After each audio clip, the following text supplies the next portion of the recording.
of the names and boundaries of constituencies, review the number of names and boundaries. Honorable Speaker, this section, subsection 2, is a section that, Honorable Speaker, in the regulation must be clearly defined. And this, my curiosity has been aroused by the recent statements from the National Cohesion Commission, listing a number of counties that they intend to propose the changes of names, Honorable Speaker. Honorable Speaker, names have meaning, and there are reasons as to why those names exist. I think it is only in Africa where we've been made to believe that your names are the cause of the problem. It's only in Africa, Honorable Speaker, that has been told you should rewrite your history, forgive and forget, just the way some Western countries have wanted us to forgive and forget the atrocities committed by the colonialists, Honorable Speaker. Honorable Speaker, I'm just wondering loudly, if we change the name of a county, what happens to the name of a constituency? What happens to the name of a ward? What happens with the name of a location? What happens to the name of a sub-location? What happens to the name of a village, Honorable Speaker? I think, Honorable Speaker, names of locations or counties or sub-counties have never made Kenyans to fight. People don't fight in West Pokot because it is called West Pokot. Honorable Speaker, this naming of boundaries, naming of counties and constituencies is a matter that needs to be looked into deeply, Madam Speaker. Madam Speaker, the period that has been provided under Section 7, that the National Assembly shall within 14 days of the tabling of the revised preliminary report consider the report and forward recommendation of the Commission, failure to which, Honorable Speaker, the report will be deemed accepted. Honorable Speaker, we know how Parliament operates. That period is too short to allow for conversations along the report that has been submitted. Because, Honorable Speaker, the issue of delimitation of boundaries is a very emotive issue. It's an issue that accompanies sharing of resources. It's an issue that determines how a region or an area will be administered. There is need to provide sufficient time for Parliament to have a conversation so that the report can be adopted. Otherwise, Madam Speaker, there could be a situation where the tabling, adoption, and debating of the report is not prioritized, and 7 days lapses, and the electoral body then decisions and recommendations takes precedence over what the representatives of the people would have conversed and agree upon. Madam Speaker, the issue of composition that has been provided, Madam Speaker, I have issues. One of Section C, Law Society of Kenya has been given the opportunity to nominate. Iebc has been given the opportunity to nominate Interreligious Council. Madam Speaker, there has been a growing trend in this country that the only professional bodies that seem to be getting representation in almost all the independent commissions, in almost all other agencies where we need representation other than what Parliament has determined, that we only have representation from the Law Society of Kenya and Iebc, Madam Speaker. Madam Speaker, if we are talking about electoral management in this country, the only other cadre of public servants who have managed elections are the teachers, Madam Speaker. Madam Speaker, if we are to go back to the last general election and look at the number of presiding officers, deputy presiding officers, clerical officers, Madam Speaker, you will be surprised that 90% of the human resource required to manage our elections are actually teachers. I am therefore surprised to see these two professional bodies being given the opportunity to do that, and teachers not being given representation while they form the bulk and the stake of the management of our election. Honorable senators here, Madam Speaker, who went for elections know that the majority of their agents and even their coordinators, they were teachers, Madam Speaker.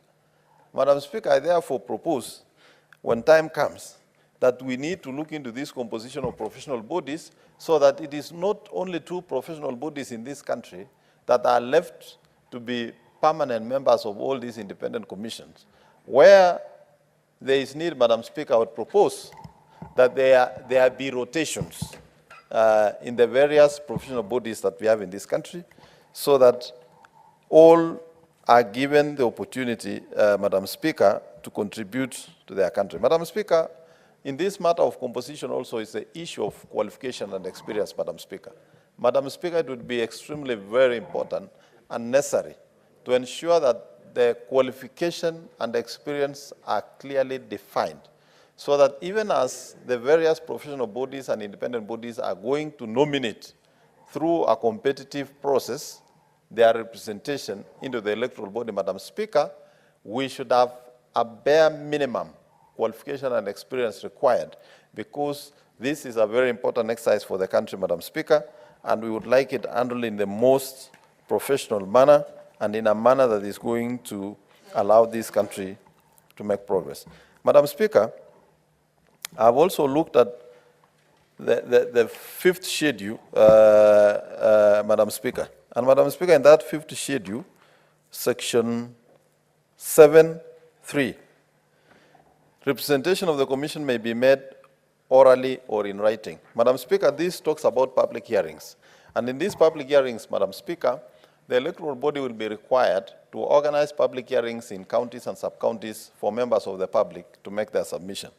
In section 3 of that, Madam Speaker, the representation to the Commission may be made orally or in writing. Madam Speaker, I propose that even where submissions have been made in writing, Madam Speaker, the electoral body must read out that memorandum during that public hearing so that all sundry and present, all concerned stakeholders in that county or sub-county or constituency or ward, Madam Speaker, would know what have been submitted by the various stakeholders. Madam Speaker, there has been a tendency of some organizations or some mischievous individuals to sneak in proposals in writing which might be considered without the general input of the rest of the public, Madam Speaker. Madam Speaker, I propose that all submissions, whether written, must be read out loudly in a language that is understood by a majority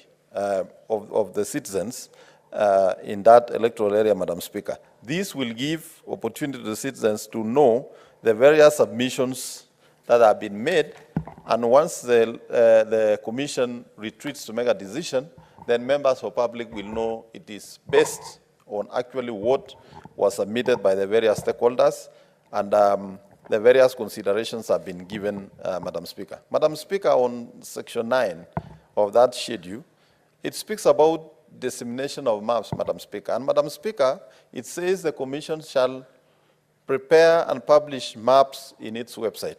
Madam Speaker, publishing the maps in the website is good because it's cost-effective, easily accessible by those with capacity in terms of technology and access to internet, Madam Speaker. But, Madam Speaker, this limits the rest of the public who are not accessible to internet, and we all know, Madam Speaker, that not all parts of this country have access to internet. Although we want to thank the national government, Madam Speaker, because there is a robust program to roll out the digital superhighway in this country. But, Madam Speaker, because of redundancy measures, and we know sometimes technology can fail us, it is completely necessary that the Electoral Commission then publishes the maps and makes them available, either to the county or to the constituency or to the wards that are being delimited, Madam Speaker. Madam Speaker, this will give the public the opportunity to scrutinize the maps, because boundaries, Madam Speaker, have also been a contributor of wrangles and disagreements, and sometimes causing even fights, Madam Speaker. Madam Speaker, we as a country and as a continent, we know what the colonial boundaries have done to us, Madam Speaker. Madam Speaker, today we have a problem between communities that have been divided between two nationalities, Madam Speaker. Madam Speaker, today we have the Maasai people of Kenya and we have the Maasai people of Tanzania. We have the Teso people of Uganda, we have the Teso people of Kenya.